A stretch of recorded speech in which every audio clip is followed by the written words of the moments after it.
1 April 2026 আর্জেন্টিনার Ushuaia থেকে একটি বিলাসবহুল ক্রুজ জাহাজ প্রায় 150 জন যাত্রী নিয়ে অ্যান্টার্কটিকার দিকে যাত্রা শুরু করে।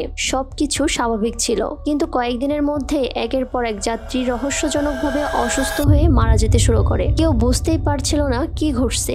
পরে জানা যায় এটা ছিল একটি ভয়ঙ্কর ভাইরাস, যা মূলত ইঁদুরের মাধ্যমে ছড়ায়। বিশেষ করে তাদের মল বা প্রস্রাবের কণা বাতাসে মিশে গেলে মানুষ সংক্রমিত হতে পারে।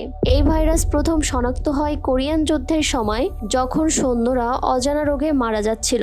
পরে বিজ্ঞানীরা গবেষণা করে ইঁদুর থেকে এই ভাইরাসটি খুঁজে পান। পরবর্তীতে কোরিয়ার হানডান রিভার থেকে এর নাম দেওয়া হয় হান্টা ভাইরাস। সবচেয়ে ভয়ঙ্কর বিষয় হলো, এর কোনো নির্দিষ্ট ভ্যাকসিন বা চিকিৎসা এখনো পর্যন্ত আবিষ্কার হয় নাই। আর্জেন্টিনার এই ক্রুজ জাহাজে হান্টা ভাইরাস শনাক্তের বিষয়টি ধারণা করা হয় একটি ইঁদুর থেকে একে একে ছড়িয়ে পড়ে।